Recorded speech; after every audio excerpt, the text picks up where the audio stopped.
Hello, dear students of class 11th. Once again, you are welcome in these online classes. So, today we are here to start our new chapter of the course of the syllabus. And so, we are here starting chapter number 9, which is sequences and series. Sequences and series. In this chapter, we are going to discuss or we are going to study the various types of series. And one important type of series you have studied, I think, in your previous class also, that was AP, arithmetic progression. तो वो भी हम लोग यहाँ पे इस class में study करेंगे. एक और सीरीज है जीपी जिसको कहते हैं geometric progression and some also special type of series we will also study in this chapter in this class 11th standard.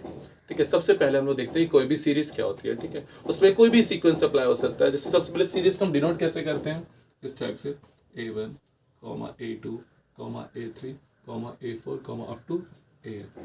ठीक है ना. यहाँ पे A1 क्या होता है, फर्स्ट टर्म, A2 क्या है, सेकंड टर्म, A3 क्या है, थर्ड टर्म, और AN को क्या बोलते हैं, जनरल टर्म या फिर nth term. Please do not call it as last term, it is either general term और nth टर्म. ठीक है ना. तो फर्स्ट एक्सरसाइज में आपके पास क्या है, ठीक है, AN क्या होता है, जनरल टर्म. मतलब इस n की वैल्यू का आप कुछ भी अगर पुट कर दे, अगर आप n की जगह 1 लिख दे तो वो बन जाएगा A1 फर्स्ट टर्म. एन की जगह अगर आप 5 लिखो तो बन जाएगा A5 फिफ्थ टर्म, इस टाइप से. ठीक है. So let us start our exercise 9.1. That is very basic exercise. Exercise 9.1. Exercise 9.1. ठीक है. So the very first question is write the first 5 terms of each of the sequences in question number 1 to 6. ठीक है, सबसे पहला question क्या है, आपको AN given है. क्या, तो जनरल टर्म आपको गिवन है n इंटू एन प्लस 2, और आपको वो क्या बोल रहा है कि right the first 5 terms of the sequence. ठीक है, कोई भी सीक्वेंस है, कोई भी सीरीज है, उसमें क्या, सर ये एपी नहीं है. ठीक है ना, हमें नहीं पता एपी है कि नहीं है. कोई भी सीक्वेंस फॉलो हो रहा है और वो सीक्वेंस की आपको क्या निकालने हैं, फर्स्ट 5 टर्म्स निकालने हैं. मतलब A1, A2, A3, A4 and A5. AN आपको गिवन है तो A1 फाइंड कर लीजिए. देखिए स्टूडेंट्स, अगर आपको AN गिवन है और आपको A1 फाइंड करना है तो n की वैल्यू क्या पुट कर दीजिए, 1. तो इस सीरीज में, सीक्वेंस में 1 पुट कर दो n की जगह. सो 1 इंटू 3 गिव्स यू 3. तो A1 आ गया आपका 3. A2 फाइंड कर लीजिए, n की वैल्यू को 2 पुट कर दो. 2 into 2 plus 2. So 2 plus 3 gives you 4 and 2 into 4 gives you 8. ठीक है. After that you can find A3. A3s n को 3 पुट कर दीजिए. So 3 into 3 plus 2 is 5 is equals to 15. ठीक है. फिर A4 फाइंड कर लीजिए. 4 into 4 plus 2. So that is 4 into 6 gives you 24. And after that A5. And 5 into 5 plus 2. n की value को 5 पुट करेंगे अगर. So 5 into 7 gives you 35. तो ये आपके पास क्या आ चुके हैं, first 5 terms of the given sequence. ठीक है. So in this way, in the very first 6 questions you can put the value of n equals to 1 2 3 4 5 up to so on and you will get the corresponding first 5 terms of the given sequence. Question number 7, 8, 9, 10 में क्या है, आपको सारे first 5 terms नहीं निकालनी, indicated terms निकालनी है. मतलब कोई ना कोई टर्म आपको वहाँ पे इंडिकेट किया हुआ है कि ये वाली टर्म फाइंड कीजिए, ये वाली टर्म फाइंड कीजिए, and that term you have to find out in that question. ठीक है. Let us do any one question in that. So this exercise is very basic exercise. ठीक है.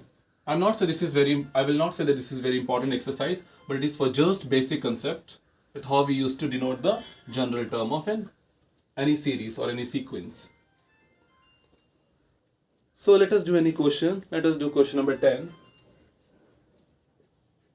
n given to you is n into n minus 2 upon n plus 3. And here you have to find is A20. यहाँ पे आपको A20 find करना है. देखिए AN होता है आपके पास, जनरल टर्म क्या होता है AN, और आपको क्या फाइंड करना है A20. So you have to put n equals to 20 over there. ठीक है. तो अगर आप n के वैल्यू यहाँ पे 20 पुट करें, क्या हो जाएगा, A20 इक्वल्स टू n को 20 पुट कर दो. 20 into 20 minus 2 upon 20 plus 3. Solve कर लीजिए. 20 इंटू 18 अपॉन 23. ठीक है ना. कुछ एलिमिनेट तो नहीं हो रहा, बस इसको मल्टीप्लाई कर लो और 23 से डिवाइड कर दीजिए. ठीक है ना. कितना हो जाएगा, 360 अपॉन 23. इतना भी आंसर छोड़ सकते हैं. ठीक है. No need to divide it, you can just leave it like this only. 360 upon 23. Okay. So in this way, you have to complete this exercise. All right.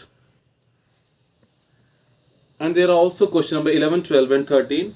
Write the first 5 terms of each of the sequence. अब देखिए student, जो आपको sequence given है, जैसे question number 11 की बात करें, आपको a1 गिवन है, फर्स्ट टर्म आपको गिवन है, और फिर an का फॉर्मूला गिवन है 3an - 1 + 2 for all n greater than 1. ये जो सीक्वेंस an का फॉर्मूला वो n ग्रेटर देन 1 के लिए. देखो आपको a1 गिवन है, तो जो आपको फॉर्मूले से निकालना है वो a2 से निकालना है, a1 से मत निकालना. a1 तो आपको ऑलरेडी गिवन है और आएगी भी नहीं. a2 से निकालना, a2 a3 a4 a5. a2 में n को 2 पुट कर दो, a3 में n को 3 पुट कर दो, a4 में n को 4 पुट कर दीजिए बस, ठीक है ना. इन this way you can find out the series. ठीक है, this is a very basic exercise 9.1. ठीक है, इसमें से फाइनल में तो आपके पास कोई क्वेश्चन नहीं आने वाला. जिसे मैंने पहले बताया, it is for just your basic concept कि how we used to denote the general term in any series like an. Now we shall be starting exercise 9.2.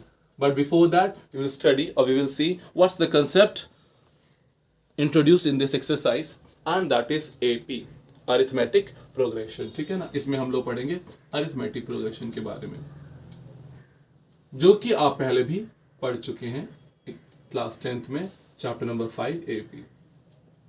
So arithmetic progression short में कैसे डिनोट करते हैं, AP. ठीक है ना. हाँ जी, AP में क्या होता है, कोई भी सीरीज एपी कब होती है, जैसे मान लीजिए कोई सीरीज है a1, a2, a3, a4, up to an. कब कहते हैं आप ये कि एपी है कि नहीं, इसके सब्सिक्वेंट डिफरेंसेस, मतलब d1 a2 - a1, d2 a3 - a2, ये सब क्या होने चाहिए, सेम होने चाहिए. प्रीवियस टर्म्स के डिफरेंस क्या होने चाहिए, सेम होने चाहिए. मतलब a2 - a1, a3 - a2, a4 - a3, ये सारे डिफरेंसेस क्या होने चाहिए, सेम होने चाहिए. अगर ये सेम है तो आप लोग क्या कहते हैं, that given series is an AP. Alright. So a1 यहाँ पे क्या डिनोट करते हैं, फर्स्ट टर्म को कैसे डिनोट करते हैं, a से. ठीक है, then after that comes common difference. Common difference को कैसे डिनोट किया जाता है, small d. After that n.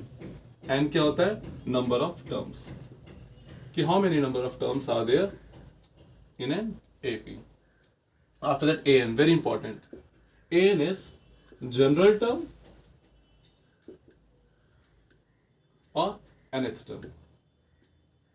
ठीक है, जनरल टर्म या फिर nth टर्म. और उसके बाद लास्ट में आपके पास आता है sn.